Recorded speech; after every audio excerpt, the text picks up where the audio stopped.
পেয়েছেন? হালিম ভাই তো বলেছে, ফার্দার আর কিছু বলার আছে?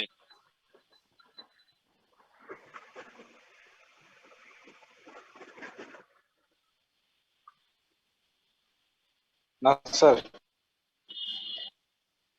ঠিক আছে, তাহলে আমরা ডাইরেক্ট শুরু করি আজকে। হ্যাঁ, আমরা ক্লাসে চলে যাই ডাইরেক্ট, যেহেতু অলরেডি হাফ এন আওয়ার কিন্তু অলরেডি কমপ্লিট হয়ে গেছে। তো আমরা ক্লাস শুরু করি। জি স্যার।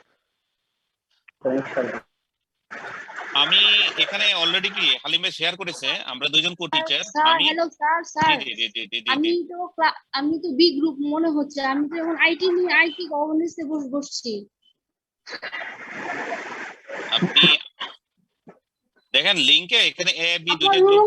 আমার রোল নাম্বারটা কত আমি জানতে পারতেছি না তো। আপনি ওই যে দেখেন আমাদেরকে যে মেসেজ করা হয়েছে অথবা মেইল করা হয়েছে, এখানে দুইটা লিংক দেওয়া আছে। আপনি ওই সেকেন্ড লিংকটা ঢোকেন, তাহলে কিন্তু আপনি ওইখানে চলে যেতে পারবেন। এখন ওইটার সাথে ক্লাসটা কানেক্ট। করি নাকি পরে অন্য চলে যাই? হ্যাঁ ঠিক আছে, এটা আপনার ইচ্ছা। হ্যাঁ, ইটস আপ টু ইউ। এখনো বুঝতে পারতেছি না কতগুলো আমি। ওকে, তো যাই হোক আমরা স্টার্ট করি। হ্যাঁ, আমি আমি প্লাস হলো এখানে আমরা দুইজন কো টিচার। আমি অ্যালং উইথ মিস্টার মেজবা সে বর্তমানে এক্সপো গ্রুপে আছে। আমরা দুইজন total class MI class cover করব। আর এখানে আমি নিব ক্লাস হচ্ছে আপনার 6 থেকে 10 পর্যন্ত, আর মেজবা নিবে 1 থেকে 5 পর্যন্ত। ঠিক আছে?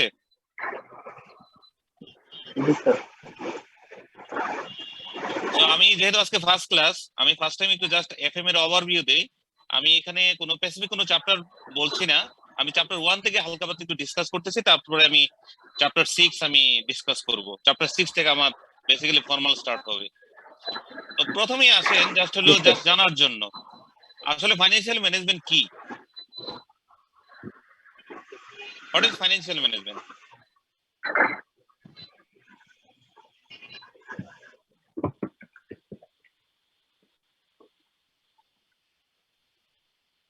ফাইন্যান্সিয়াল ম্যানেজমেন্ট কি?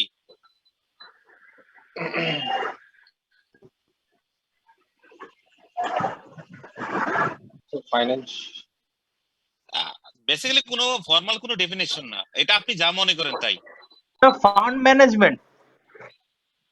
ফান্ড ম্যানেজমেন্ট এটার স্কোপটা অনেক বড়, বাট ফান্ড ম্যানেজমেন্ট ঠিক আছে, আমি নিচ্ছি। Sir, it can be in order to attain the business ultimate goal, the overall financial decision, policies, and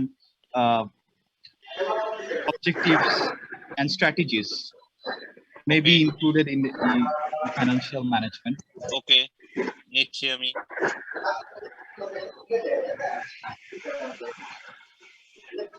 Anyone else?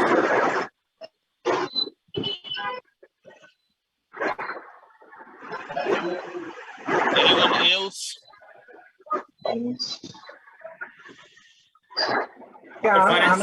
এটা এমন যে ফিনান্সের ইস্যুস গুলো, একটা কোম্পানির ফিনান্সিয়াল ইস্যুস গুলো ম্যানেজমেন্ট করা, ফাইন্যান্সিয়াল ইস্যুগুলি ম্যানেজ করা।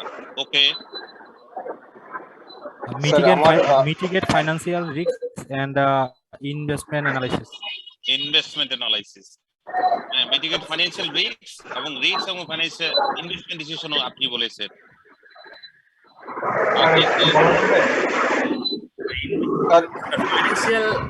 Financial investment decision making and financial business risk analysis and investment decision just like it. Sir, আমাদের এন্টিটির যে ইকোনমিক রিসোর্সেস, এই রিসোর্সটাকে মোস্ট প্রফিটেবল ওয়েতে ইউটিলাইজ করা। আমি সোফার আমি যেটা বুঝতে পারতেছি। জি জি জি জি, ঠিক আছে, পারফেক্টলি ঠিক আছে। এটাই হচ্ছে ফাইন্যান্সিয়াল ম্যানেজমেন্ট। শুধু রিসোর্স গুলোকে, তাই না? আচ্ছা, আপনি বলেছেন শুধু রিসোর্সকে প্রপারলি ইউটিলাইজ করা, তাই তো? তো যাই হোক, ইকোনমিক রিসোর্স, হ্যাঁ, এখানে সবাই যা যা বলেছেন আসলে কিন্তু ঠিক আছে। এর বাইরে কিন্তু ফাইন্যান্সিয়াল ম্যানেজমেন্ট না, এর বাইরে কিন্তু ফাইন্যান্সিয়াল ম্যানেজমেন্ট কিছুই নেই। আপনারা কাইন্ডলি একটু মিউট করে রাখেন তো ভাই। হ্যাঁ, আমি যখন আবার বলবো তখন আবার একটু অন করে নেবেন, কারণ একটু বেশি সাউন্ড আসতেছে। ঠিক আছে? Okay sir. Sorry sorry sorry, কেন এরকম হবে? এখন কি আসতেছে? হ্যালো, স্যার ওই যে সোহেল রানা আছে ওনার নয়েজ আসছে, সোহেল রানার এটা থেকে অনেক নয়েজ আসতেছে। এই যে এখন ঠিক আছে স্যার। ওকে, এখন শুনতেছেন? আমাকে শুনতে হ্যাঁ পাচ্ছেন? হ্যাঁ হ্যাঁ এখন ক্লিয়ার স্যার। সোহেল Okay. রানার ওটা থেকে নয়েজ আসতেছিল। ওকে, ঠিক আছে। দেখেন আসলে কি, আমরা যখন কোন একটা কোম্পানির ব্যালেন্স শিট আমরা চিন্তা করব, হ্যাঁ ব্যালেন্স শিট, আমরা তো বিভিন্ন অডিটর বিভিন্ন জায়গায় আমরা অডিট করতেছি, প্লাস কেউ কেউ কাজ করতেছি। এখন কোন একটা কোম্পানির ব্যালেন্স শিট মানে statement of financial position, statement of financial পজিশনে কি আছে আমরা জানি সবাই, অ্যাসেট এবং লাইবিলিটি এন্ড ইকুইটি স্টেটমেন্ট আছে, তাই তো? এখন এইখানে যদি বলি কোন কোম্পানির ব্যালেন্স শিট ভালো অথবা কোন কোম্পানির ব্যালেন্স শিট খারাপ, সেটা কিসের উপর ডিপেন্ড করে বলেন তো? Sir, based on their earning capacity, EPS and other ratios. না না না, স্যার ইপিএস একটা বেঞ্চমার্ক আছে, সেই বেঞ্চমার্ক ফলো করতে হবে। সেটা কিসের রেশিও হতে পারে, সেটা অন্য কোনো বেঞ্চমার্ক হতে পারে, ব্যালেন্স থাকতে পারে। আমি খুব সিম্পলি জানতে চাচ্ছি, খুব সিম্পলি, এত কিছু না, আপনারা অনেক কিছু বলছেন। পেইড আপ ক্যাপিটাল দেখে স্যার আমরা বলতে পারি নো যে no, not only paid up capital, যেটা লিকুইডিটি ভালো সেটা নো নো, প্রফিট লস না করলে হয়েছে, প্রফিট থাকলে হয়েছে। স্যার ডেপ্ট রিকভারি করার করার জন্য তার ক্ষমতা থাকতে হবে। আমার স্যার কারেন্ট রেশিও যেটা ভালো হবে, ক্যাশ ফ্লো স্যার অনেক আনসার আসছে, ক্যাশ ফ্লো দেখে বোঝা যাবে। Let me finish. ওকে, অনেক আনসার এসেছে, আমি প্রত্যেকটা আনসার এন্ডোর্স করছি, বাট এখানে কিছু মানে আমি জাস্ট ভ্যালুয়েট করতেছি, আপনারা যা বলছেন তার টপ আপ। দেখেন কোন একটা কোম্পানির কি ফাইন্যান্সিয়াল প্যারামিটার যখন আমরা ব্যালেন্স শিট বলবে, দ্যাটস মিন্স এখানে অন্য কোনো কিছু প্যারামিটার বলবে না, জাস্ট বলবে স্টেটমেন্ট অফ ফাইন্যান্সিয়াল পজিশন। আমরা প্রথমে দেখব ডেট এবং ইকুইটির কম্বিনেশনটা, নাকি নাকি গিয়ারিং রেশিও হয়ে গেল। না, গিয়ারিং রেশিও হোক যাই হোক, আমরা প্রথমে দেখব যদি সরি একটু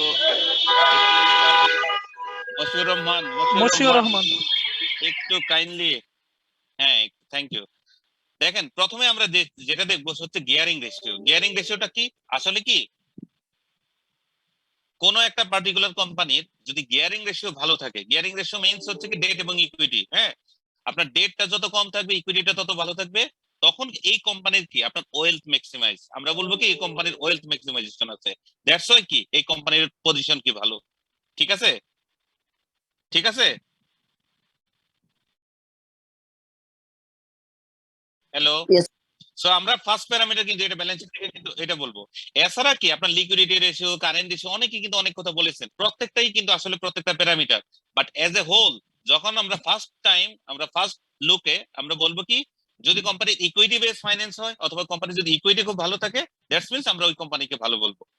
এখন কোশ্চেন আছে, এখানেও কোশ্চেন আছে, কারণ ফাইন্যান্সিয়াল ম্যানেজমেন্টের মেইন গোল হচ্ছে কি আপনার wealth maximisation.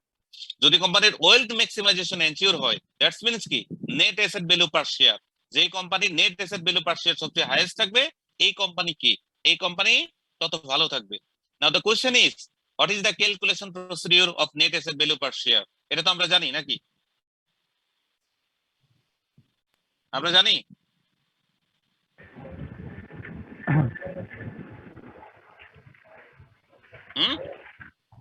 Net asset divided by ordinary share. Net asset divided by number of ordinary share, net asset অথবা টোটাল ইকুইটি ডিভাইডেড বাই কি, টোটাল ইকুইটি ডিভাইডেড বাই কি নাম্বার অফ শেয়ার।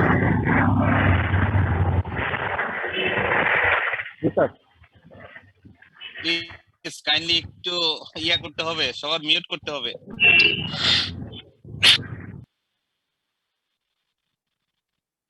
ঠিক আছে, জি sir.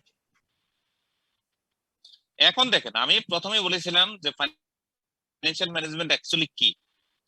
Financial management হচ্ছে acquisition of fund. Acquisition of fund মানে কি? Acquisition of fund কি? Loan নেওয়া, বরোইংস করা, collection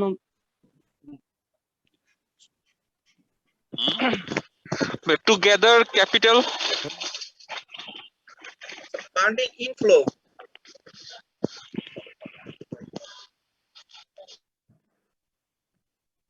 Managing the fund for this particular purpose. Acquisition of fund মানে হচ্ছে আমাদের যে সোর্সেস অফ ফান্ড আছে, সোর্সেস অফ ফান্ড মানে কোথায়? সোর্সেস অফ ফান্ড হচ্ছে দেখেন আমরা বেসিক্যালি দুইটা সোর্স থেকে আনতে পারি, একটা হলো ইন্টারনাল আর একটা হলো এক্সটার্নাল। এক্সটার্নাল আর ইন্টারনাল বলতে কি বোঝায়? একটা হচ্ছে লাইবিলিটি সোর্স থেকে, একটা হচ্ছে ইকুইটি সোর্স থেকে। এই সোর্স থেকে কি আমরা ফান্ড অ্যাকোয়ার করব, তাই তো? তাই তো জি স্যার। এই দুইটা সোর্স থেকে আমরা কি জি, ফান্ড স্যার। অ্যাকোয়ার করব? এই দুইটা সোর্স থেকে আমরা ফান্ড অ্যাকোয়ার করব এবং কি এটা আমরা কনজিউম করব কোথায়?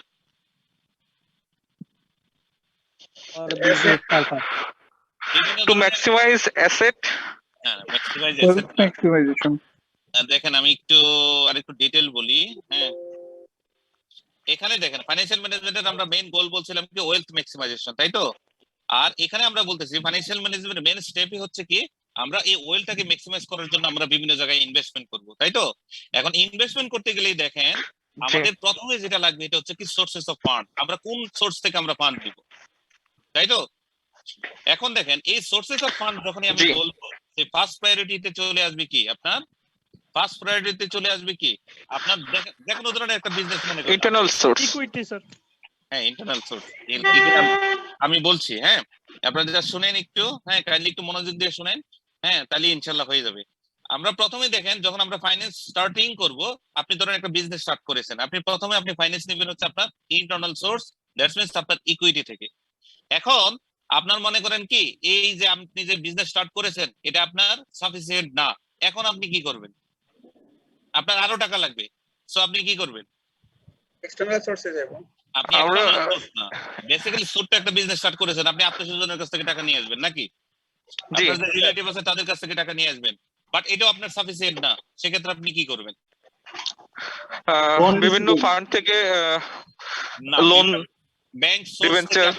ওকে, না ব্যাংক ডিবেঞ্চার যাবেন আপনি পরে আস্তে আস্তে যাবেন। আপনি ধরেন কি আপনি ফার্স্টলি তারপরে কি আপনি সার্চ করবেন আপনি কোনো কনজিউমার লোন অথবা কি এসএমই লোন পান কিনা। এখন ব্যাংক থেকে এসএমই লোন নিতে গেলে আপনার সাফিসিয়েন্ট কি গ্যারান্টি লাগবে, এটসেট্রা অনেক কিছু লাগবে। তো ব্যাংক আপনাকে রিভিউজ করবে, বলবে কি আপনি তো ইন্ডিভিজুয়াল পারসন, তো আপনাকে আমরা লোন দেব না। সেক্ষেত্রে কি আপনি একটা কোম্পানিতে কনভার্ট হন। সো আপনার কনসেপ্ট চলে আসবে কি, সো আমি এখন প্রপার্টিশিপ বিজনেস আছি, আমার এখন করতে হবে কি আমার এখানে একটা লিমিটেড কোম্পানি করতে হবে। It can be private limited company, it can be public limited company. So obviously কি you will go for the registration under the company sect, তাই তো? সো আপনি কি কোম্পানি একটার আন্ডারে আপনি রেজিস্ট্রেশন করতে যাবেন। সো আপনার কিন্তু স্টার্টিং হলো আপনার একটা সেপারেট লিগ্যাল এন্টিটি। সো আপনি এখন কি ব্যাংকের কাছে প্লেস করবেন যে আমাকে কিছু টাকা লোন দেন, ব্যাংক আপনাকে লোন দিবে, আপনি এটা দিয়ে বিজনেস করলেন। কিছুদিন বিজনেস করার পর আবার দেখলেন আপনার টাকা নেই, আপনার আবার টাকা দরকার, আপনি কোথায় যাবেন? তখন আমার যে সাপ্লায়াররা থাকবে তাদের কাছ থেকে আমি চেষ্টা করব কিছু শেয়ার মার্কেটে যাব স্যার, আইপিও তে যাব। আইপিও তে যাবেন। আমি এটাকে নিচ্ছি, আমি সাপ্লায়ার ফাইন্যান্সটাকে কেন নিচ্ছি না, সাপ্লায়ার ফাইন্যান্সিংটা বেসিক্যালি শর্ট টার্ম স্ট্র্যাটেজি, আর আমি এখন যেহেতু স্ট্র্যাটেজিক ফাইন্যান্স নিচ্ছি, সো এটাকে লং টার্ম স্ট্র্যাটেজি হিসেবে কনসিডার করতে হবে। So as a part of long term strategy you have to go for IPO or any other else, or any sources of finance that can be bank লোনও তো sir হতে পারে। Bank লোনটা কি, bank লোনটা আপনি কখন নেবেন? ধরেন আপনার টোটাল ক্যাপিটালের একটা 13% আপনি ব্যাংক লোন নেবেন, এরপরে কিন্তু ব্যাংক আপনাকে লোন দিবে না, কারণ ডেট এবং ইকুইটি রেশিওর একটা কম্বিনেশন কিন্তু থাকতে হবে। সো দেখেন, তো আপনি সার্টেন টাইম পর আপনি অবশ্যই কি আপনার যেতে হবে কি আইপিও তে অথবা কি প্রেফারেন্স শেয়ার অথবা অন্য কোনো ফর্মে। সো এখান থেকে বন্ড ইস্যু করতে পারি sir. Bond is one kind of liability, so এটা কিন্তু আপনার ইকুইটি না। সো এটাও কিন্তু আপনার ইকুইটি প্যারামিটার, সো আপনার এটাও কিন্তু ডেট ইকুইটি রেশিওর যে কম্বিনেশন আছে সেটাকে কিন্তু নষ্ট করে দিবে। তার মানে কি আপনার হাই গার্ডিং হয়ে গেলে আপনার কোম্পানির কিন্তু ভ্যালুয়েশনটা কিন্তু কমে যাবে। সো সার্টেনলি আপনি কি করবেন, you will go for IPO, ঠিক আছে? এখন আপনি আইপিও ফাইন্যান্স থেকে আপনি টাকা নিলেন, বাট এটাও আপনার জন্য সাফিসিয়েন্ট না, এখন আপনি কি করবেন? মার্কেটে বন্ড ছাড়বো, রাইট শেয়ার ইস্যু করব, রাইট শেয়ার ইস্যু করবেন, বন্ড ছাড়বেন, এটসেট্রা, এটাও আপনার সাফিসিয়েন্ট না, তারপরে কি করবেন? স্যার ব্যবসাটা অফ করে দেব। ব্যবসাটা অফ করে দিবেন, এটা হলো বুদ্ধিমানের কাজ নাকি? নো, কারণ এত হচ্ছে না। না, এটা আপনার দেখেন আপনার যত বিজনেস আসবে, আপনার যত বিজনেস বাড়বে, আপনার কিন্তু ইকুইটি ফাইন্যান্স ততই কিন্তু লাগবে। এখন এখানে আনসারটা কিন্তু বিজনেস কিন্তু গোটায় ফেলা না। এখন কোশ্চেনটা হচ্ছে আপনার বিজনেসটা কি আদৌ কি এটা লসে চলতেছে না প্রফিটে চলতেছে, সেটার উপর ডিপেন্ড করবে আপনার বিজনেস কি আসলে বন্ধ করা উচিত নাকি কন্টিনিউ করা উচিত? এখন যদি আমার বিজনেস এটা প্রফিটেবল হয়, সো আপনি কেন বন্ধ করবেন? আপনার তো প্রোডাক্ট ডাইভার্সিফিকেশন থাকতে পারে। সো এই ক্ষেত্রে আনসার হচ্ছে আসলে কি আমরা বিজনেস বন্ধ করব না, আমরা কি করব আসলে নিউ ইনভেস্টমেন্টের দিকে যেতে পারে স্যার। নিউ ইনভেস্টমেন্ট আমরা যাব। আমাদের আসলে কি এটাই হচ্ছে সাইকেল, এটাই হচ্ছে কি ফাইন্যান্সিং এর নেচার। আপনার ফান্ড লাগবে, আপনি এটাকে ম্যানেজ করবেন। এই যে সাইকেলটা সেটাকে বলা হচ্ছে কি পেকিং অর্ডার থিওরি। ক্লিয়ার? এটাকে বলা হচ্ছে পেকিং অর্ডার থিওরি। আপনি কোন জায়গা থেকে ফাইন্যান্স পিক করবেন। এখন দেখেন আমি যেটা প্রথমে বলছিলাম আসলে ফাইন্যান্সিয়াল ম্যানেজমেন্টটা কি? ফাইন্যান্সিয়াল ম্যানেজমেন্টটা হচ্ছে আমাদের হচ্ছে কি জাস্ট হচ্ছে কি আমার ইকুইটি অপটিমাইজ করা অথবা নেট অ্যাসেট অপটিমাইজ করা, এটাই হচ্ছে গোল অফ ফাইন্যান্সিয়াল ম্যানেজমেন্ট। এখন আমার গোল অফ ফাইন্যান্সিয়াল ম্যানেজমেন্ট তখনই এনশিওর হবে যখন আমার প্রফিট থাকবে। যদি প্রফিট না হয় তাহলে কিন্তু আমার কখনো কিন্তু ইকুইটি বাড়বে না, নেট অ্যাসেট কিন্তু কখনো কিন্তু বাড়বে না। সো আমি প্রফিটের থ্রুতেই কিন্তু কি আমার ইকুইটিটাকে কিন্তু বাড়াইতে হবে, তাই তো? সো এখানে দেখেন আমাদের প্রথমে অ্যাকচুয়ালি কি আমরা কোন কোন সোর্স থেকে আমরা ফাইন্যান্স নিব সেটা কিন্তু ফার্স্ট টাইম কিন্তু এনশিওর করতে হবে যে আমরা ব্যাংক লোন থেকে নিব, প্রিফারেন্স শেয়ার থেকে নিব না অর্ডিনারি শেয়ার থেকে নিব। সো এই যে ডিসিশনটা ডিপেন্ড করবে আপনার ফাইন্যান্সিং নিড এবং আপনার রেশিওর উপর। যদি আপনার হাই গিয়ারিং রেশিও হয় সেক্ষেত্রে কখন আপনি ব্যাংক লোন চুজ করবেন না। এখন যখনই আপনার কি প্রেফারেন্স শেয়ার অথবা অর্ডিনারি শেয়ার নেবেন সেক্ষেত্রে কি আপনার এই প্রবলেমটা হবে না। আবার অর্ডিনারি শেয়ার নিতে গেলে দেখবেন আপনার কোম্পানি যদি খুব ছোট হয়, আপনি যদি আইপিও তে যান তাহলে আপনার জন্য ফিজিবল হবে না। সো এখানেও কিন্তু আপনার কিন্তু বিভিন্ন রেশনিং থাকবে। সো এই সোর্সিং অফ ফাইন্যান্সের ক্ষেত্রে আমাদের কি কি প্যারামিটার কনসিডার করা উচিত সেগুলি ডিটেইল ডিসকাস করা আছে আপনার চ্যাপ্টার 4 এ। ক্লিয়ার? ক্লিয়ার? ক্লিয়ার? জি sir. Sources of finance entirely discuss করা আছে চ্যাপ্টার 4 এ। সো আমরা এখান থেকে কি ডিটেইলটা পড়ে নিব। হ্যাঁ, যখন আমরা পড়াবো ফেজ বাই ফেজ এটা চলে আসবে। এখন মনে করেন কি আমি মোটামুটি ফিক্স করে ফেলেছি যে আমার সোর্সেস অফ ফিনান্স কোনটা কোনটা থেকে আমরা নিব। এখন দেখেন আমি যে বিভিন্ন লোকজনের কাছ থেকে টাকা নিয়ে আসলাম, it can be bank loan, it can be preference share, it can be ordinary share, তাদের কাছ থেকে আমি টাকা নিয়ে আসলাম। এখন কোশ্চেন হচ্ছে এই টাকার এগেইনস্টে তাদেরকে কি একটা রিটার্ন দিতে হবে নাকি? জি স্যার, অবভিয়াসলি দিতে হবে, তাদেরকে একটা রিটার্ন দিব আমরা। হ্যাঁ, যদি অর্ডিনারি শেয়ার হোল্ডার হয় তাদেরকে ডিভিডেন্ড দিব, যদি প্রিফারেন্স শেয়ার হোল্ডার হয় তাদেরকে ডিভিডেন্ড দিব অথবা কি আমি ইন্টারেস্ট দিব, যদি ব্যাংক লোন হয় তাদেরকে আমি কি ইন্টারেস্ট দিব।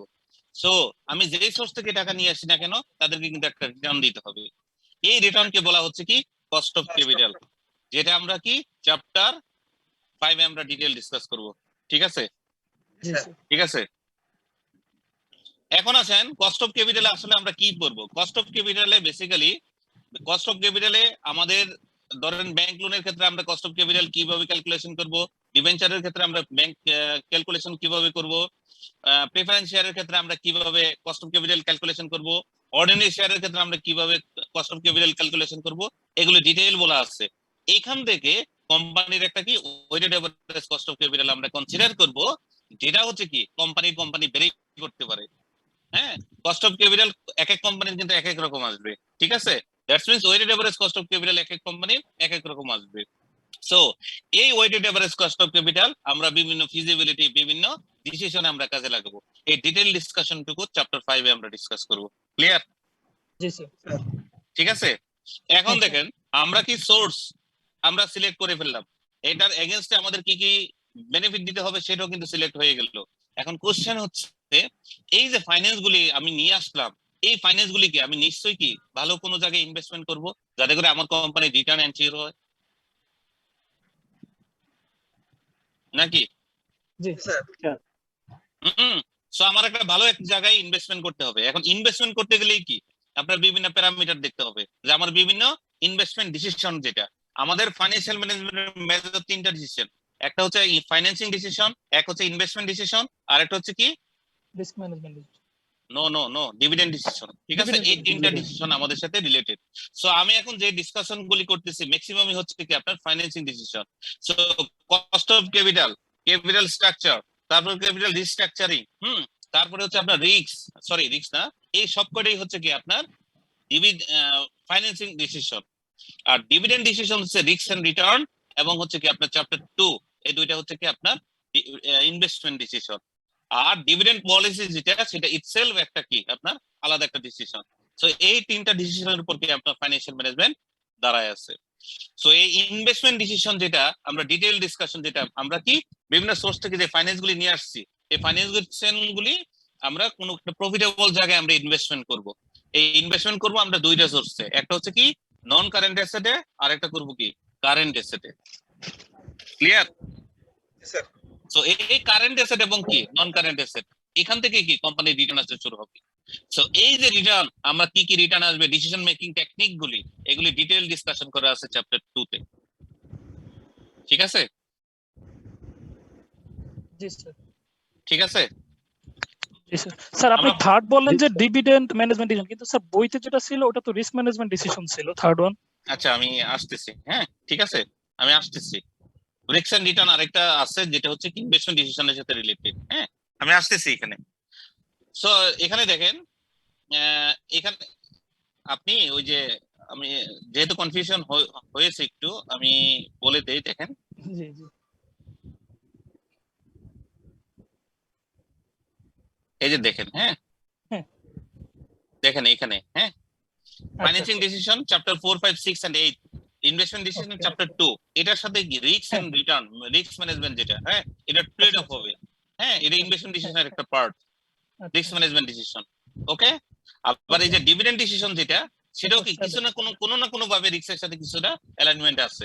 আবার ফাইন্যান্সিং ডিসিশনের কিছু পার্ট আছে যেটা আপনার কি ওই রিটার্ন, রিস্ক এন্ড রিটার্নের সাথে কিছুটা অ্যালাইনমেন্ট আছে। ঠিক আছে, এই হচ্ছে, বাট মেজর ডিসিশন হচ্ছে তিনটা: financing decision, investment decision and dividend decision. Dividend decision.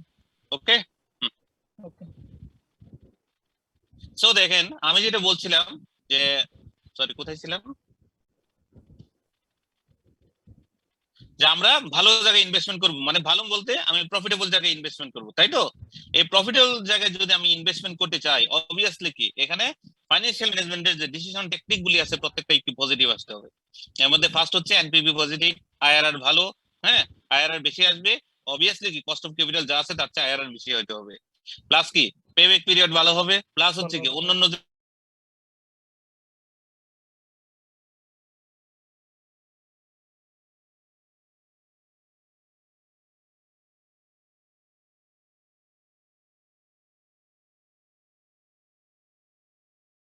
এখন দেখেন সবকিছু কিন্তু আমাদের ঠিক আছে, বাট তাতেও কিন্তু কোম্পানি কিন্তু প্রফিটেড নাই।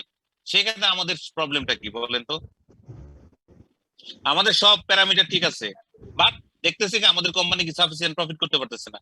যে আমাদের অ্যাক্রুয়াল বেসিসে আমরা প্রফিট আসতেছে, বাট যখনই আমরা ক্যাশ ফ্লো করতেছি আমাদের ক্যাশ ফ্লো নেগেটিভ আসতেছে। কারণটা কি? রিসিভেবল পড়ে আছে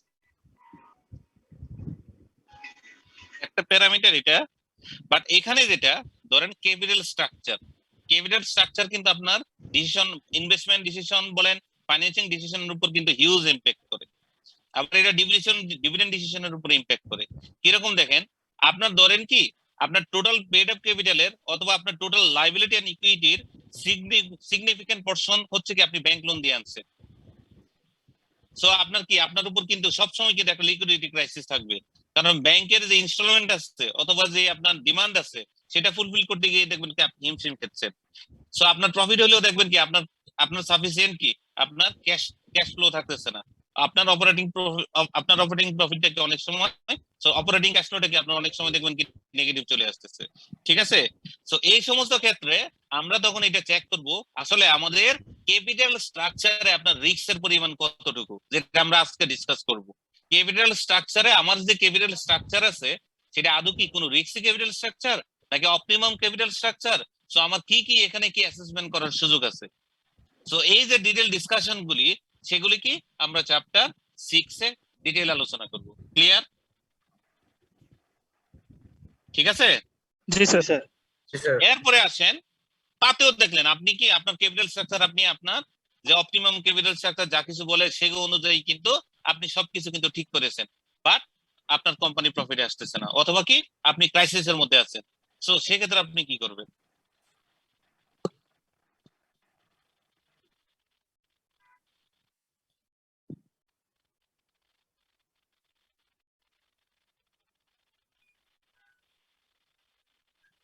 প্রফিট আসতেছে না, সেক্ষেত্রে আপনি কি করবেন? স্যার রিস্ক অ্যানালাইসিস করব। স্যার কস্ট মিনিমাইজ করার চেষ্টা করব। কস্ট মিনিমাইজেশন, রিস্ক অ্যানালাইসিস সবকিছু ঠিক আছে। এখন দেখেন আসলে কি ফাইন্যান্স করতে হবে স্যার। হ্যাঁ সবকিছু ফাইন্যান্স দিয়ে কি হবে?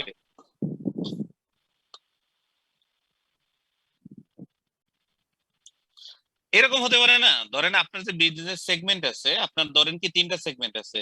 ধরেন আপনার জুস আছে, আপনার ফার্মাসিউটিক্যালস আছে, আপনার ধরেন কি একটা বেভারেজ আছে।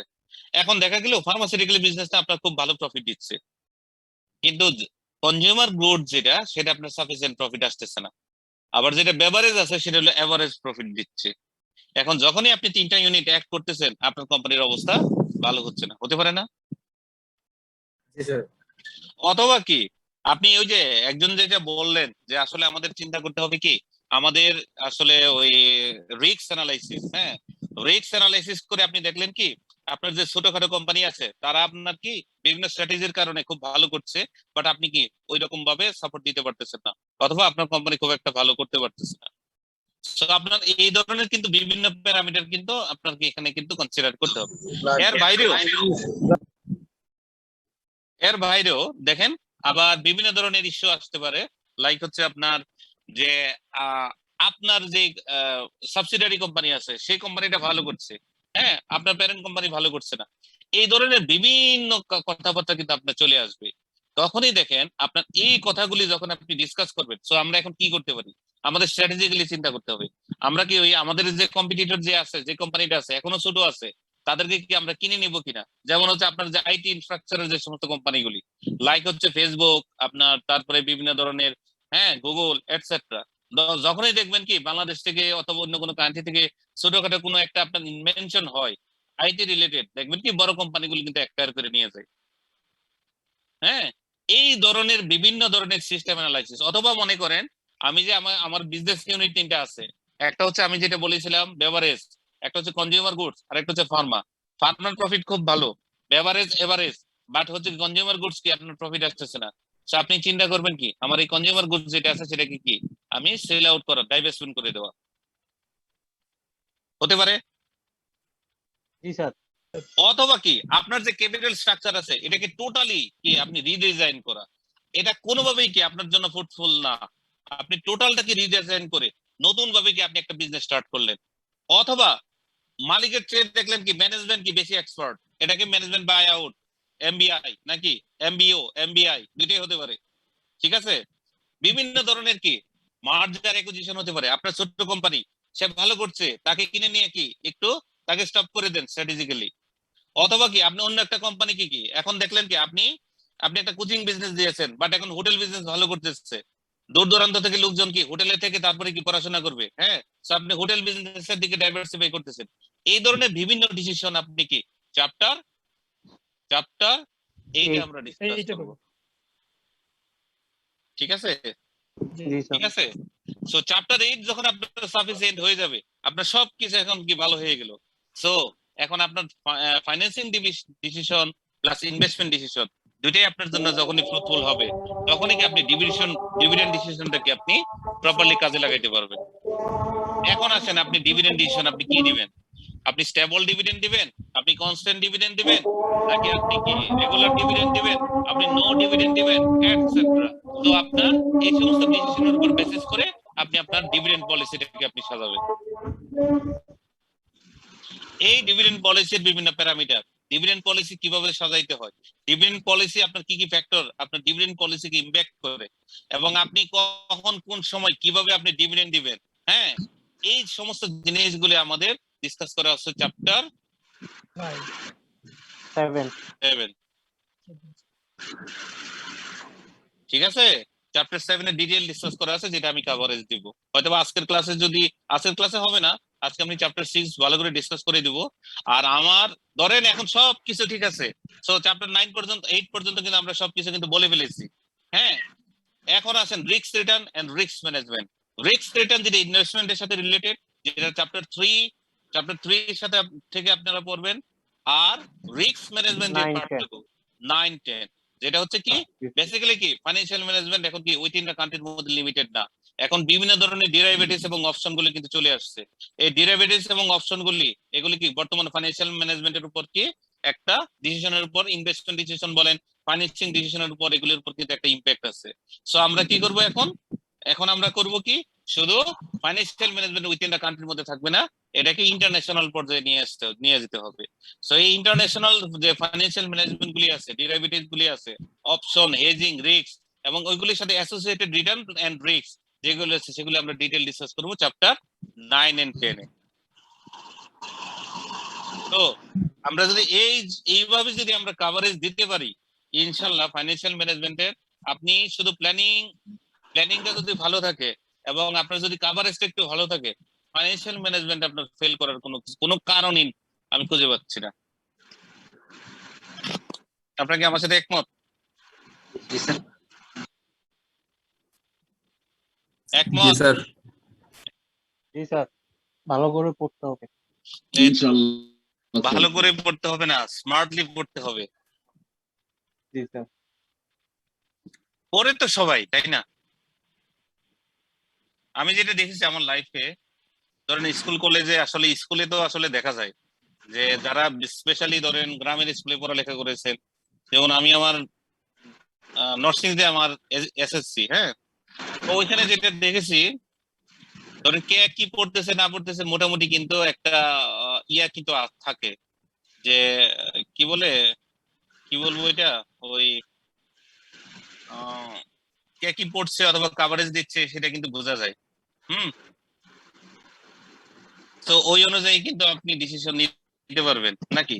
এবং ওইখানে আমি যেটা দেখেছি, যে সবচেয়ে খারাপ স্টুডেন্ট সে সবচেয়ে বেশি পড়ালেখা করে। এটা কি আপনারা কি একমত কিনা? যে খারাপ স্টুডেন্ট সে সবচেয়ে বেশি স্টাডি করে, আর যে ভালো স্টুডেন্ট তারা একটু কম পড়ে।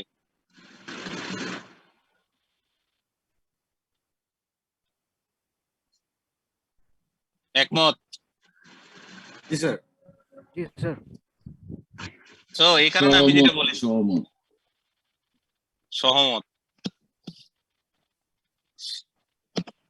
সো আমি যেটা বলছি যে আপনাদের অ্যাকচুয়ালি কি ফাইন্যান্সিয়াল ম্যানেজমেন্ট পড়বেন তো অবভিয়াসলি ভালো, এবং আমি আশা করি প্রত্যেকে ফার্স্ট অ্যাটেম্পটে পাস করবেন, এবং আমি দোয়া করি আপনাদের জন্য সবাই যাতে ফার্স্ট অ্যাটেম্পটে পাস করেন। তবে এখানে কি একটু স্ট্র্যাটেজিক্যালি পড়তে হবে, একটু স্ট্র্যাটেজিক্যালি।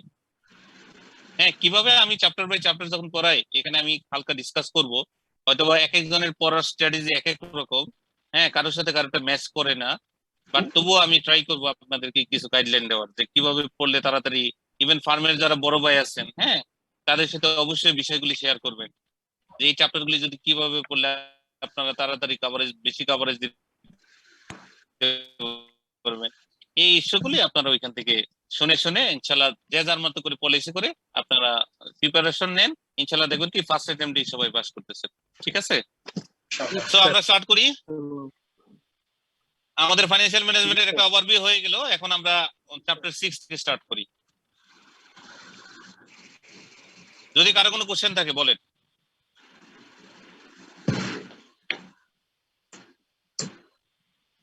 Any question?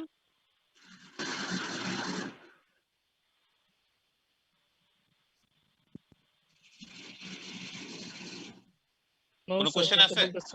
ওকে, ঠিক আছে, ঠিক আছে।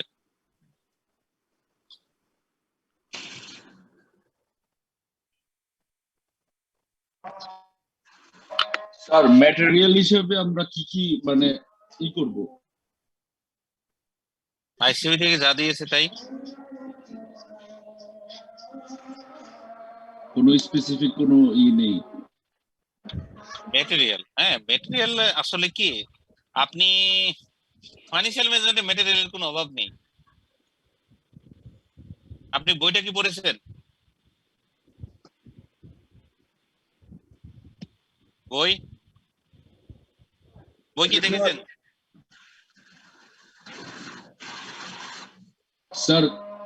স্যার ইন্টারনাল সোর্স তো গেল, এখন এক্সটার্নাল সোর্স হিসাবে আমি কোনটা কনসিডার করব আর কি এফএম এর জন্য যদি করি? বেস কোশ্চেনগুলো কি দেখেছেন? স্যার পরীক্ষা শেষ হয়েছে গতকাল। আচ্ছা, পরীক্ষা শেষ হয়েছে তো, না যাই হোক, ব্যাচ কোশ্চেন গুলি তো, ও আচ্ছা আচ্ছা, অনেকে তো আগেই পরীক্ষা শেষ হয়েছে নাকি? হুম, কেউ দেখেন না এখনো ব্যাচ কোশ্চেন দেখেন নাই? দেখেছি স্যার কিছু কিছু। আচ্ছা, না ব্যাচ কোশ্চেনটা কেন বলছি আমি, ধরেন আসলে অনেক সময় কি ব্যাচ কোশ্চেন অথবা পরীক্ষা দিলে আমরা কিন্তু মোটামুটি বুঝতে পারি কোশ্চেন কেমন আসতেছে অথবা কি। এখন দেখেন আপনাকে ধরেন কি একটা নর্মাল পরীক্ষা নেওয়া হলো, হ্যাঁ, আপনার একটা টেন্ডেন্সি হলো ধরেন আমরা পরীক্ষা দিব না, হ্যাঁ, পরীক্ষার হলে এমনিতে ঢুকলেন, ঢুকে কোশ্চেনটা নিয়ে খাতা দিয়ে চলে আসলেন। আবার ধরেন আপনার পারসেপশন হচ্ছে কি যদি পারি একটু হালকা একটু দেখি 1-2 ঘন্টা পরীক্ষা দিই, ওইখানে যে আপনি কোশ্চেনটা পড়বেন খুব মনোযোগ সহকারে কিন্তু আপনি কোশ্চেন পড়বেন। বাট ফার্স্ট যে অ্যাপ্রোচটা ছিল কি জাস্ট কোশ্চেনটা নিয়ে আমি বের হয়ে যাব, সেখানে কিন্তু আপনি কিন্তু খুব খেয়াল করে অথবা কি খুব ডিপলি কিন্তু আপনি কোশ্চেনটা পড়বেন না। এই কারণে আমি বলছিলাম যখনই আপনি পরীক্ষার কোশ্চেন গুলি দেখবেন অথবা প্রিভিয়াস ব্যাচ কোশ্চেনের কোশ্চেন গুলি দেখেন, তাহলে কিন্তু আপনার নিজের মধ্যেই কিন্তু একটা প্রিপারেশনের একটা গাইডলাইন কিন্তু চলে আসবে যে আমার অ্যাকচুয়ালি কি কি পড়তে হবে অথবা কি পড়তে হবে না। ঠিক আছে, সো ব্যাচ কোশ্চেন হচ্ছে কি আপনার একটা বেঞ্চমার্ক অথবা একটা প্যারামিটার যেটার উপর বেসিস করে আপনি একটা প্রিপারেশন নিতে পারেন, এটা হচ্ছে আপনার গাইডলাইন। আর এখন হচ্ছে সিলেবাস কভারেজের জন্য আপনি কি পড়তে পারেন। এক, F9 খানজেন আইএম পান্ডে বই, বুঝাচ্ছে না স্যার। খানজেন আইএম পান্ডে, খানজেন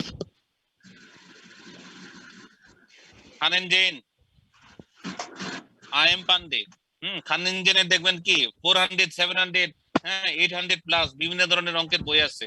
বাট ব্রিটিশ বইগুলি বেশি পড়বেন, এগুলি সবই হচ্ছে কি আপনার ইন্ডিয়ান টাইপের বই। আমাদের কোশ্চেনটা হচ্ছে ICAW এর সাথে রিলেটেড।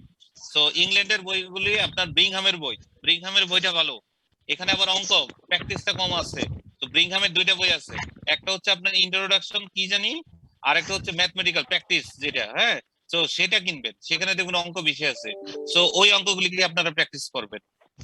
F9 যেটা বললাম, যদি একটু অ্যাডভান্স স্টেজের আপনি যদি একটু পড়ালেখা করতে চান সেক্ষেত্রে কত P4 মনে হয়, প্রবাবলি P4, হ্যাঁ, SSC এর। তারপরে সীমার কিছু বই আছে, হ্যাঁ, এই সীমার বইগুলিও দেখেন। এইগুলি সবকটি যদি আপনি যদি প্রিপারেশন নেন ইনশাআল্লাহ দেখবেন কি আপনি, যদি অনেক কিছু বলেছি আমি এখানে কিন্তু আপনার কিন্তু আবার বিভিন্ন ধরনের সর্টিং করতে হবে, হ্যাঁ, অ্যানালাইসিস করতে হবে কোনটা কোন বই থেকে পড়বেন। ঠিক আছে, আর অবভিয়াসলি কি আপনার ম্যানুয়াল কিন্তু অবশ্যই পড়ে যাবেন। ম্যানুয়াল কিন্তু অনেকগুলি বইয়ের কম্বিনেশন আমি যা দেখেছি।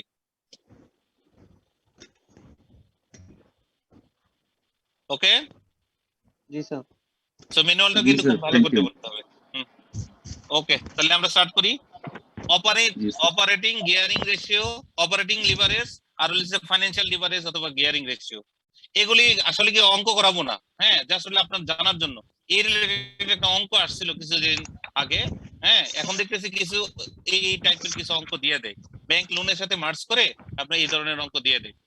আসলে আমাদের ক্যাপিটাল স্ট্রাকচার পড়ার আগে কস্ট অফ ক্যাপিটালটা পড়ে আসা উচিত ছিল, বাট যেহেতু এটা আরেকজন টিচার নিবেন সেক্ষেত্রে আমি কি ওইটা ডিটেইল এত ডিসকাস করছি না। আমি শুধু ক্যাপিটাল স্ট্রাকচারের জন্য যতটুকু পড়া দরকার, যদি দরকার হয় আমরা ওইখান থেকে হালকা পাতলা একটু পড়ে নেব, ঠিক আছে। সো প্রথমে আসেন গিয়ারিং কি।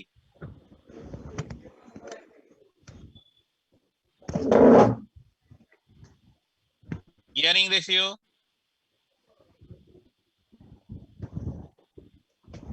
ইকুইটির সাথে হচ্ছে লোনের যে ইয়াটা রিলেশনশিপটা, সেটাই তো না।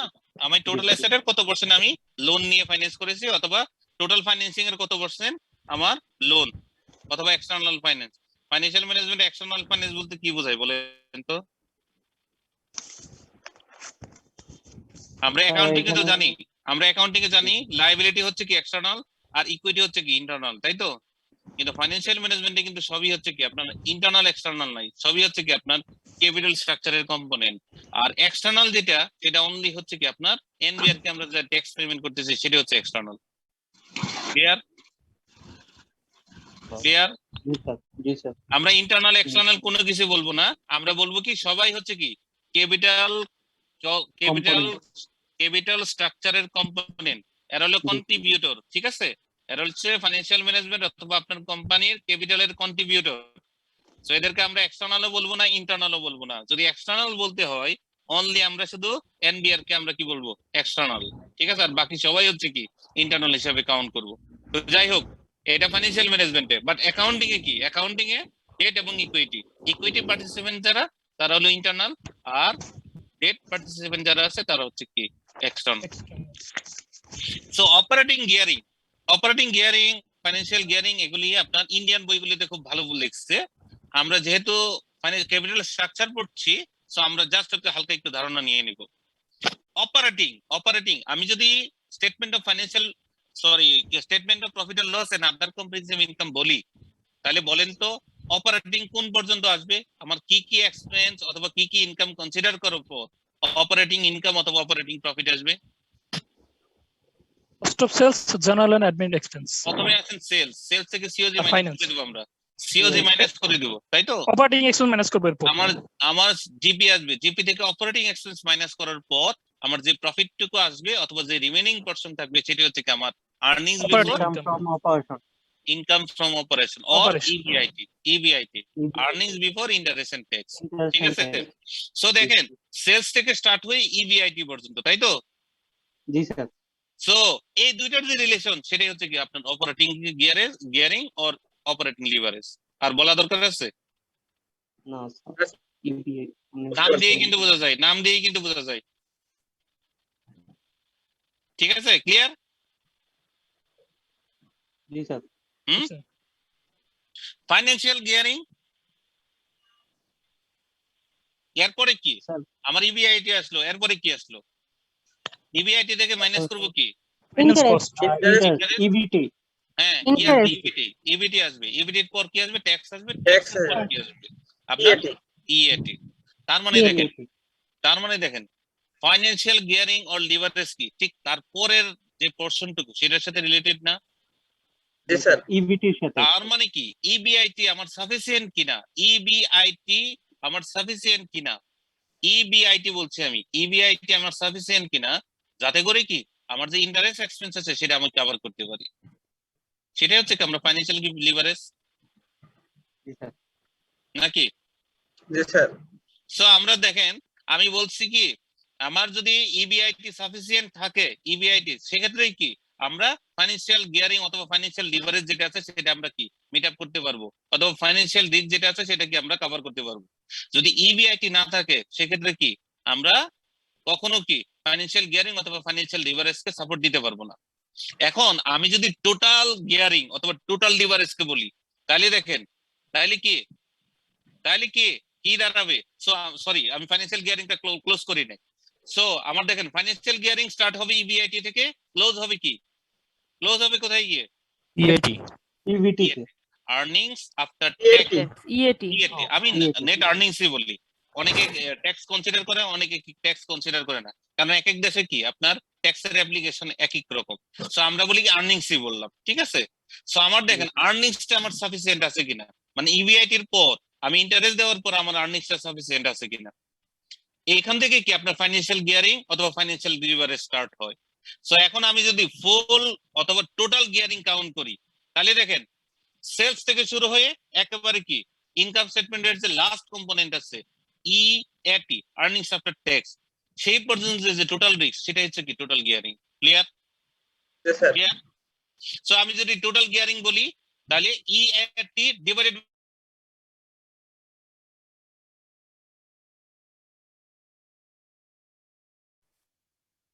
তাই তো? জি স্যার। Any question?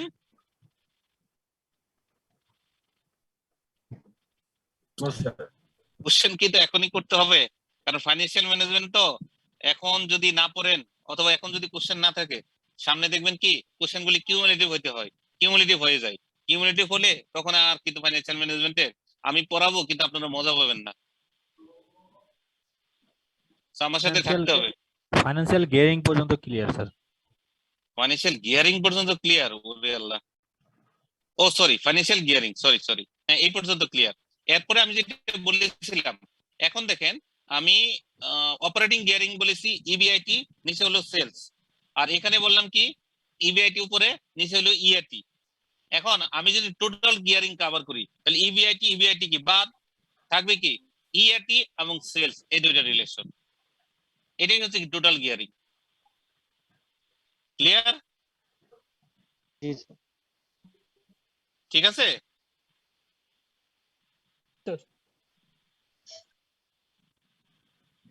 ওকে, এখন আসেন ক্যাপিটাল স্ট্রাকচারের থিওরিগুলি। অ্যাকচুয়ালি ক্যাপিটাল স্ট্রাকচারের থিওরিটা কি আপনি দুইজন দিয়ে এসছে, একজন বলছে ট্রেডিশনাল ভিউ, এটা কোনো লেখক না অথবা কোনো রাইটার না অথবা কোনো আপনার ইয়া না। আরেকজন বলেছে কি MM approach, Modigliani and Miller approach. হ্যাঁ, এমএম অ্যাপ্রোচ যেটাকে আমরা সংক্ষেপে বলি, এই দুইটা একটা থিওরি আসছে বেসিক্যালি এমএম অ্যাপ্রোচটা। আর ট্রেডিশনাল ভিউ এটা হলো কোনো থিওরি না, এটা হলো একটা প্র্যাকটিস। ঠিক আছে, এখন অপটিমাম ক্যাপিটাল স্ট্রাকচার বলতে কি বোঝায় বলেন তো? অপটিমাম ক্যাপিটাল স্ট্রাকচার হচ্ছে এমন একটি মূলধনের লেভেল যেখানে ফার্মের মূলধন ব্যয় সবচেয়ে কম এবং এই ফার্মের মূল্য সবচেয়ে বেশি। আবার আরে কি এনিওন এলস? হ্যাঁ, আপনার কথা ঠিক আছে। যেখানে আমরা overall cost of capital is reduced to low level and the value of the farm is higher level. আর আমার মনে হয় যে স্যার আমরা প্রফিট এক্সপ্রেস করতে পারবো এটাই। একটা ব্যালেন্সিং একটা ব্যাপার থাকবে, ইকুইটি ফাইন্যান্স এবং ডেট ফাইন্যান্স একটা ব্যালেন্সিং একটা পর্যায়ে থাকবে, মানে কোনটা খুব বেশি থাকবে না আবার কোনটা খুব কম থাকবে। 60-40 right, it can B 30-70, it can be 30-70, it can be any amount, no any ratio. আমি ট্র্যাডিশনাল ভিউ বলতেছি,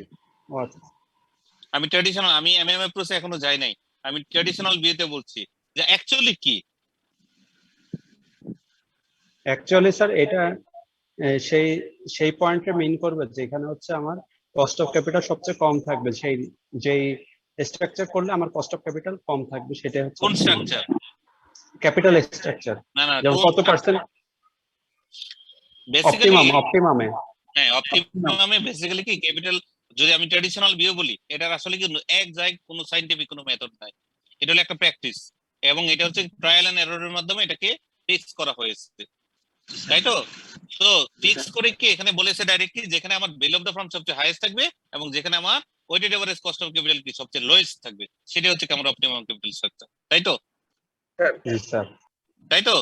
এখন কোশ্চেন হচ্ছে, ধরেন একজনে কি প্রথমে 100%, ধরেন আমরা স্কয়ারের ব্যালেন্স শিট যদি দেখি, স্কয়ার ফার্মার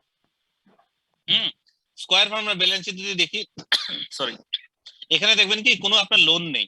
লোন মানে কোনো আপনার বাইরের সোর্স থেকে কোনো, আপনি ব্যাংক থেকে কোনো আপনি লোন নেন নাই অথবা কি ডিবেঞ্চার নেই নাই। সো তাদের কস্ট অফ ক্যাপিটাল কি আপনার অনেক হাই হওয়ার কথা, কারণ এখানে যারা ইকুইটি হোল্ডার আছে তাদেরকে কি সব ডিভিডেন্ড হিসেবে দিচ্ছে। আর সবচেয়ে আপনার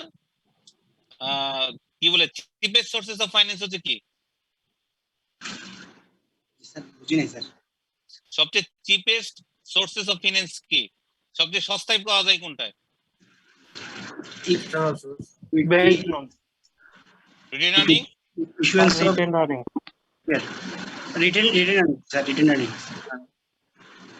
আছে, এখানে দেখেন, এখানে যেটা বলছে, ধরেন স্কয়ারের কথা যেটা বলছিলাম, যদি তার ব্যালেন্স শিট দেখেন, হ্যাঁ, দেখবেন কি তার কোনো ব্যাংক লোন নেই। সো এটাকে কি আমরা অপটিমাম ক্যাপিটাল স্ট্রাকচার বলতে পারি কিনা? না স্যার। যদি ইনভেস্টর ভিউ পয়েন্ট থেকে বলি, আপনি ওই কোম্পানির শেয়ার হোল্ডার, সেক্ষেত্রে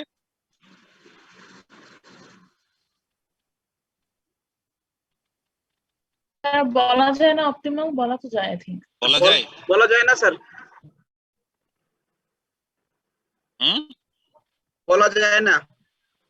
বলা যায় না স্যার। কেন স্যার? শেয়ার হোল্ডার তো maximum, oh right, maximization of profit চাবে। অপটিমাম ক্যাপিটাল স্ট্রাকচার হতে হলে লোন এবং ক্যাপিটালের একটা স্ট্রাকচার হতে হবে, এমন একটা স্ট্রাকচার যেখানে হচ্ছে লোনের চাইতে ক্যাপিটালটা বেশি, লোনের ব্যয়টা কম থাকবে।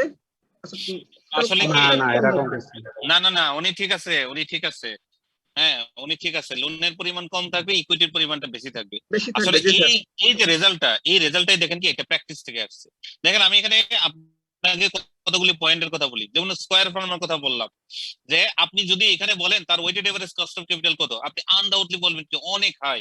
কারণ সে কি, তার সবাই হচ্ছে ইকুইটি হোল্ডার, তাদেরকে কি হাই রেটেড ডিভিডেন্ড দিচ্ছে, 30% 40% করে দিচ্ছে, তাই তো? এখন প্রতি জি স্যার। বছর স্কয়ারে ডিভিডেন্ড থাকে, গত বছর যেমন 52%। এখন আপনি 52% যদি আপনার কস্ট অফ ক্যাপিটাল হয়, এই কোম্পানি কি সাস্টেইন করবে? না স্যার। আপনি যে ব্যাংক লোনে আপনি 52% অথবা 40% নিয়ে দেন, এটা কি সাস্টেইন করবে? করবে না। এখন আপনার কোশ্চেন থাকতে পারে, যদিও আমরা 42 অথবা 52% আমরা ডিভিডেন্ড দিচ্ছি, বাট এটার অ্যাকচুয়াল মানে কি ইফেক্টিভ কস্ট অফ ক্যাপিটাল কত সেটা নিয়ে কিন্তু ডাউট আছে। সো সেটা অন্য ইস্যু, এটা মার্কেট প্রাইসের সাথে অনেক কিছু কিন্তু রিলেটেড। এখন এই যে সিস্টেমটা, এখন আপনি মনে করেন কি আপনার একেবারে 100% ইকুইটি নিয়ে স্টার্ট করেছেন, আপনি দেখলেন কি আপনার weighted average cost of capital অনেক হাই। এখন আপনি কিছু ইনজেক্ট করেছেন, 90% ইকুইটি 10% ডেট, আপনি দেখলেন একটু কমেছে, আপনি আর একটু ইনজেক্ট করলেন 80-20, আপনি দেখলেন কস্ট অফ ফিনান্স আরো কমেছে, আপনি আবার ইকুইটি কি 70-30 করলেন, 70% ইকুইটি 30% কি ডেট, দেখলেন কি ওয়েটেড এভারেজ আবার কমে গেছে, আপনি আবার কি 60% করলেন, 60% এবং 40%, 60% ইকুইটি 40% ডেট, আপনি দেখেন কি ওয়েটেড এভারেজ আরো কমেছে, আপনি কিন্তু চিন্তা করতেছেন যে মনে হয় সামনে আরো কমবে, আপনি আবার করলেন কি আপনি 50-50 করলেন, 50% ইকুইটি 50% ডেট, ওয়েটেড এভারেজ কি আবার হাই হয়ে গেল, আপনি একটু কনফিউজ কেন হাই হলো, আপনি আবার করলেন কি 60% 50-50 ছিল, আপনি 40% ইকুইটি 60% ডেট, আপনি আরেকটু দিলেন, আপনি আরো হাই হলো, আপনি আবার 30-70 আরো হাই, আপনি আবার 20-80 আরো হাই গেল, আপনি আবার কি ওই 60% 50 থেকে আবার শুরু করলেন। সো 60% থেকে শুরু করে আপনি দেখলেন কি 60-40 হচ্ছে কি আইডিয়াল। সো এই 60-40 হচ্ছে কি আপনার 60% ইকুইটি 40% ডেট, এটা হচ্ছে কি অপটিমাম ক্যাপিটাল স্ট্রাকচার। কারণ এখানে কি ভ্যালু অফ দ্য ফার্ম সবচেয়ে highest, weighted average cost of capital সবচেয়ে লোয়েস্ট। ক্লিয়ার? জি স্যার। ক্লিয়ার? এখন আপনার কাছে কোশ্চেন আসতে পারে না যে স্যার আমরা যখন 50-50 করেছি, হ্যাঁ এরপরে কেন কমতেছে, অথবা 50-50% কেন ওয়েটেড এভারেজ বাড়তেছে বলেন তো? স্যার ট্যাক্স বেনিফিট আছে, ট্যাক্স ফিকশন। ওইটা ট্রেডিশনাল ভিউতে কোনো ট্যাক্স নাই, এখানে বলা হচ্ছে কি কস্ট অফ দ্য ইকুইটি এবং হচ্ছে কি ভ্যালু অফ দ্য ফার্ম, অন্য কোনো কিছু নাই। দেখেন আপনার যখন 100% ডেট ফাইন্যান্স হবে, সরি ইকুইটি ফাইন্যান্স হবে, এই কোম্পানির সবাই কি ইন্টারনাল ম্যানেজমেন্ট, বাইরের কারোকে কি নিয়ে আসছে? যদি আমরা ক্যাপিটাল স্ট্রাকচারে বলতেছি কি কম্পোনেন্ট অফ ক্যাপিটাল স্ট্রাকচার, কেউ বাইরের লোক নাই, সবাইকে আমরা ইন্টারনাল। হ্যাঁ বাট বোঝার জন্য আমি বলছি যেটা, ধরেন যখনই আমি কি 80 টাকার এগেনস্টে, মানে 80 হচ্ছে ইকুইটি আর 20 হচ্ছে কি ডেট, এখন এই 20 ডেটের যে রিস্ক আছে, ডেট কি গিয়ারিং কি একটা রিস্ক, আমরা একটু আগে বলেছি যেটা গিয়ারিং কি একটা রিস্ক। জি স্যার। কি রিস্ক? Financial risk. জি স্যার।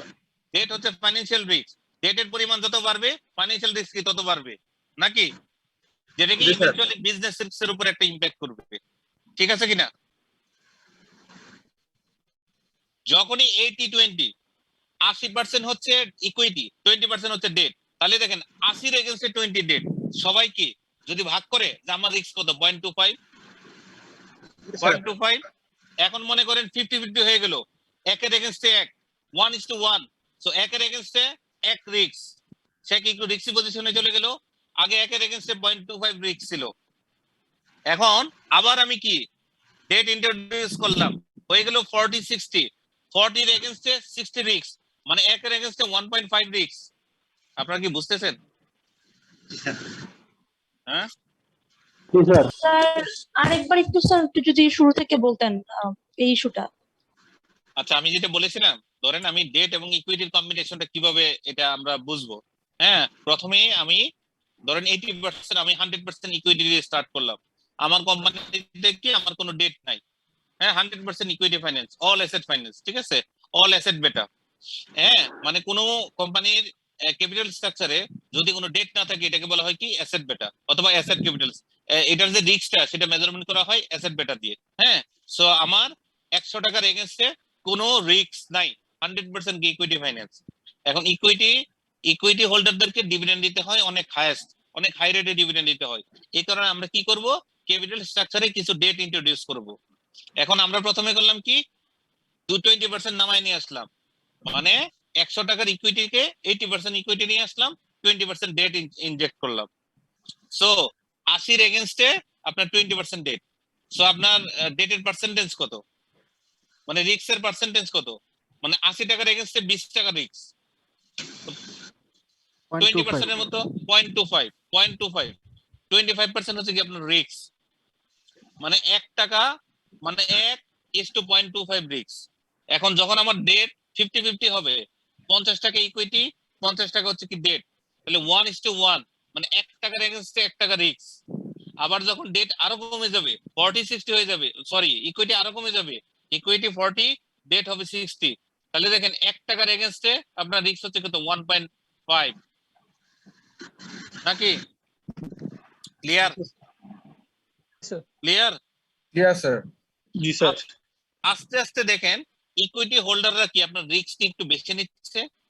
প্রথমে 0.25 ছিল রিস্ক, তারপরে 1, তারপরে কি 1.5। সো রিস্ক যত বাড়বে, রিস্কের সাথে কি রিটার্নের একটা রিলেশন আছে? আছে?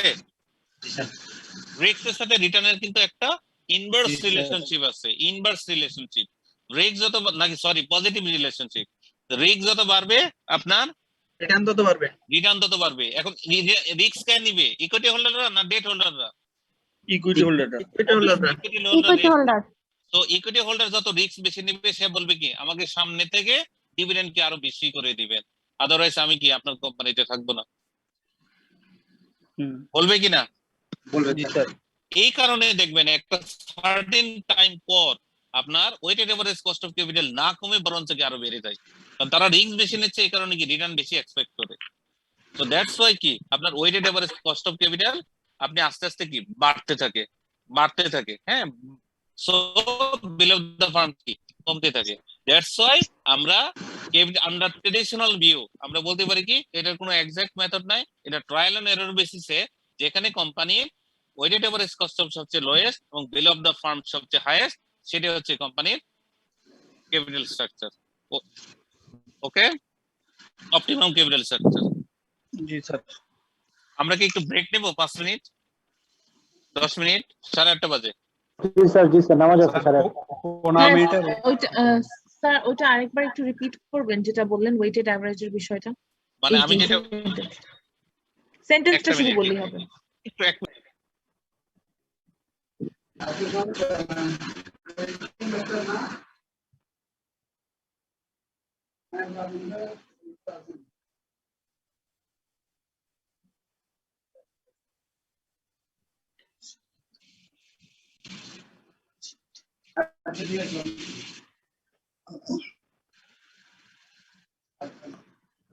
স্যার 10 মিনিটের একটা ব্রেক দিয়েন, নামাজ আছে 8:30টায়।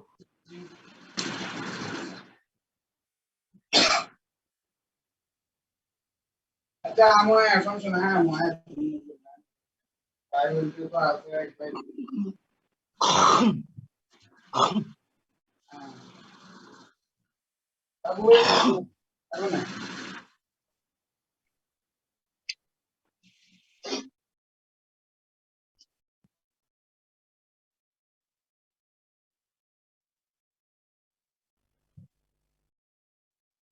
না ফ্যান আর একটুখান পর ঘুরে দিচ্ছে। হ্যাঁ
আগে বাতাস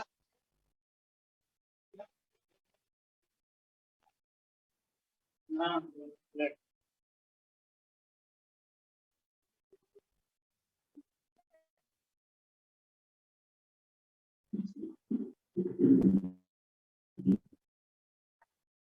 বুঝি না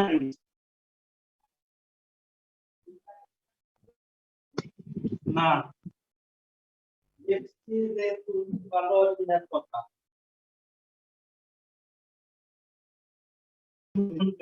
তুই কি রেকর্ড করতেছিস আসলে রেকর্ড অপশন কি তোর না অন্য কেউ রেকর্ড করতেছে না আচ্ছা ব্রেক দিয়েছে 10 মিনিটের আচ্ছা ব্রেকে আছি ভাই একটু হোয়াটসঅ্যাপ গ্রুপ লিংকটা দিন ভাই চ্যাটের ভিতরে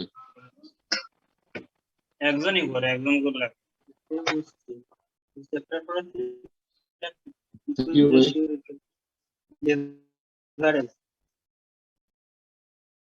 মনে নাই মনে আছে বাট কিছু বুঝতে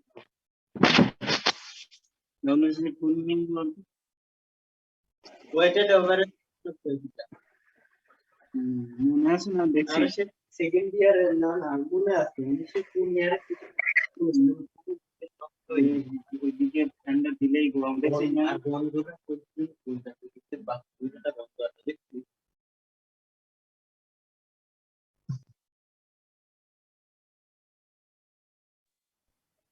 এটা খুবই ভালো একটা উদ্যোগ করে যদি আমরা সবাই মিলে সমস্যা বুঝতে যাবেন আমাদের নিজেদের মধ্যে যে প্রবলেম গুলো থাকবে কিংবা যারা এটা খুব ভালো বুঝবে আমি যদি কোনো কোশ্চেন থাকে সেটা করতে পারি ভালোভাবে জিনিসটা একজন জিনিসটা করতে পারি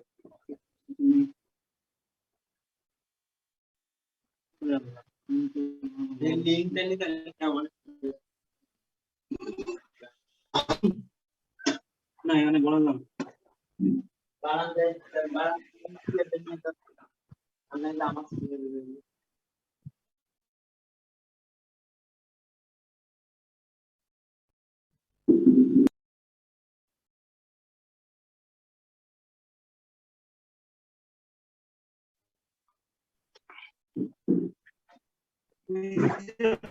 বাসায় থাকিস বন্ধু আজকে তো তোর আমি খুব চাপ কম গেছিলাম না ভাই ওই অর্ধেকের কাজ থেকে ডাবল করা লাগছে তোর ঘরটা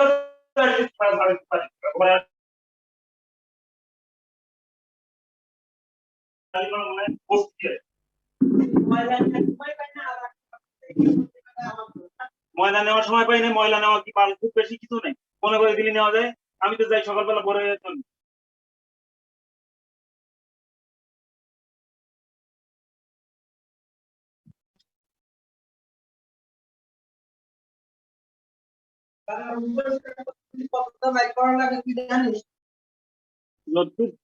হাঁটি কষ্ট তো ঝাড়ু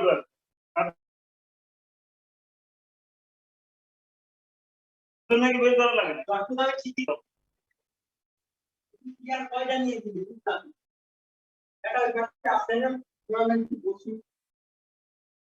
না আমি বাইরে আছি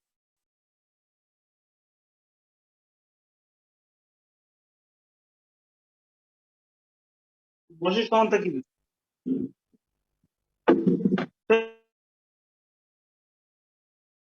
বসছিস কিছুদিন আমি এখানে আসছি কেন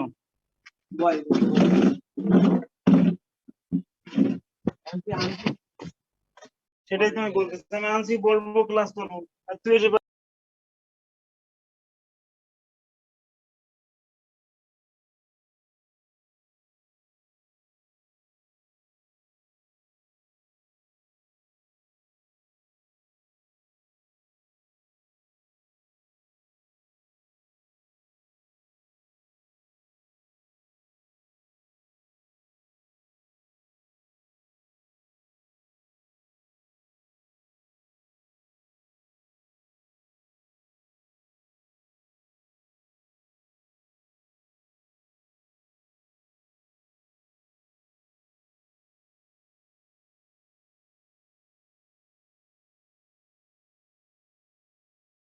Sorry, to একটু টাইম নিয়ে নিচ্ছি।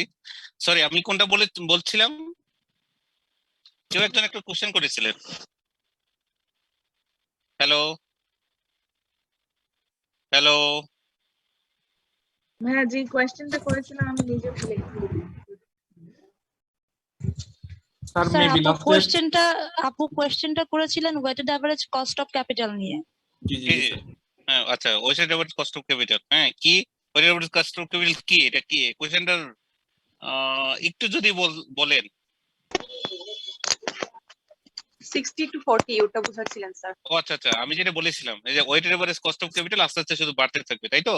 তখন ভ্যালু অফ দ্য ফার্ম কি আপনার কমতে থাকবে, সেটাই তো বলেছিলাম।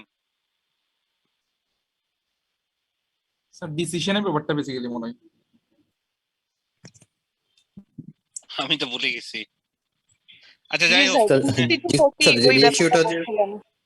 জি জি জি 60 to 40 ওই ব্যাপারটা বলছিলেন। না, আমি যেটা বলেছিলাম আস্তে আস্তে যদি আমাদের ইকুইটি কমতে থাকে আর ডেট যদি বাড়তে থাকে, হ্যাঁ, তখন ইকুইটি হোল্ডাররা রিস্ক নেবে। যখন ইকুইটি হোল্ডাররা রিস্ক নেবে তখন এই রিস্কের এগেইনস্টে তারা কি একটা রিটার্ন এক্সপেক্ট করবে। এখন তখন কি ওয়েটেড এভারেজ আপনার আস্তে আস্তে না কমে আস্তে আস্তে কি আবার বাড়তে থাকবে। দেখেন এই যে গ্রাফটা, এখানে আমরা যেটা বলেছি, যদি আপনার 100% ইকুইটি ফাইন্যান্স হয়, তাহলে প্রথমে দেখেন এই যে প্রথম যে কেই, হ্যাঁ, উপর সবার উপরে যে গ্রাফটা সেটা হচ্ছে কি আপনার কস্ট অফ ইকুইটি, মানে এখানে কোনো কি ডেট নাই, সো আপনার কস্ট অফ ক্যাপিটাল কি অনেক হাই। যখনই আপনি আস্তে আস্তে ওই যে সবচেয়ে নিচে যে কেডি, হ্যাঁ, কস্ট অফ ডেট আপনি ইন্ট্রোডিউস করলেন, তখন দেখেন ওভারঅল এই যে মাঝের যেটা কে জিরো, এই কে জিরোটা দেখেন প্রথমে আস্তে আস্তে কমতেছে, কমে আপনি যতই কি আপনার কস্ট অফ ডেট মানে ডিবেঞ্চার লেভেল অফ গিয়ারিং আপনি আস্তে আস্তে বাড়াইতে থাকবেন, তখন সবার নিচেটা দেখেন এটা বাড়তে থাকবে। আবার কস্ট অফ ইকুইটি যেটা, সেটাও কোন একটা পয়েন্টে আইসে আবার যখন রিস্ক বেশি নিবে তখন কস্ট অফ ইকুইটি কি আস্তে আস্তে বাড়তে থাকবে। যখন কস্ট অফ ইকুইটি এবং কস্ট অফ ডেট দুইটাই বাড়তে থাকবে, তখন ওভারঅল কস্ট অফ ক্যাপিটাল যেটা মাঝের যে আপনার লাইনটা দ্যাট ইজ কে জিরো, সেটাও কিন্তু বাড়তে থাকবে।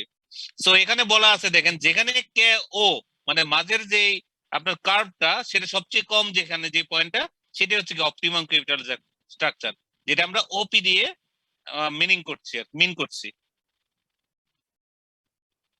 ঠিক আছে, অথবা ওপি দিয়ে আমরা ইন্ডিকেট করছি।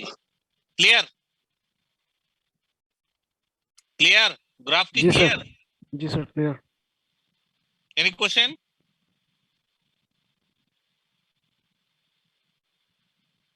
আমার মনে হয় না ক্লিয়ার। সবাই ব্রেকে আছে স্যার। আচ্ছা ব্রেকে আছে না, তো আমিও তাহলে ব্রেক নিয়ে নিই একটু। এখন বাজে হচ্ছে আপনার দেখেন ওই কয়টা, আমার এখানে বাজে হচ্ছে 8:40, আমি জাস্ট 8:50 থেকে 55 এর মধ্যে আসবো। ওকে ওকে ঠিক আছে, ওকে স্যার। ঠিক আছে।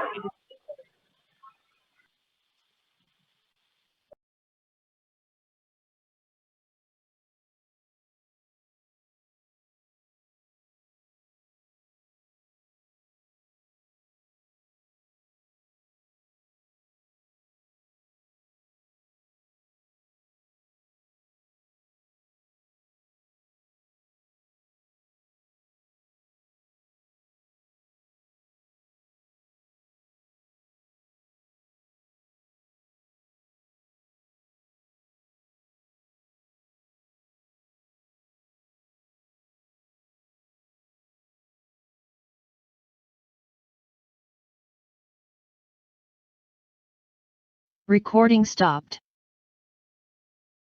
Recording in progress. Recording stopped.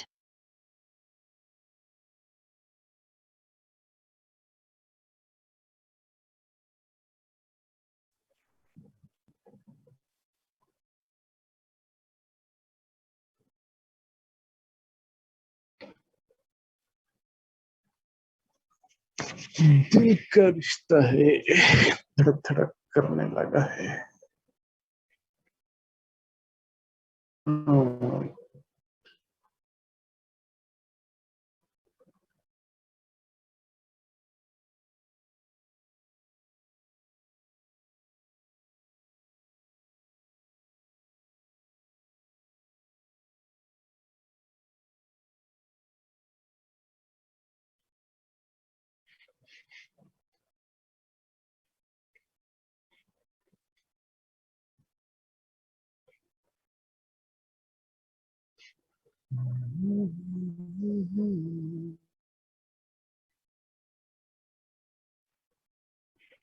Hmm.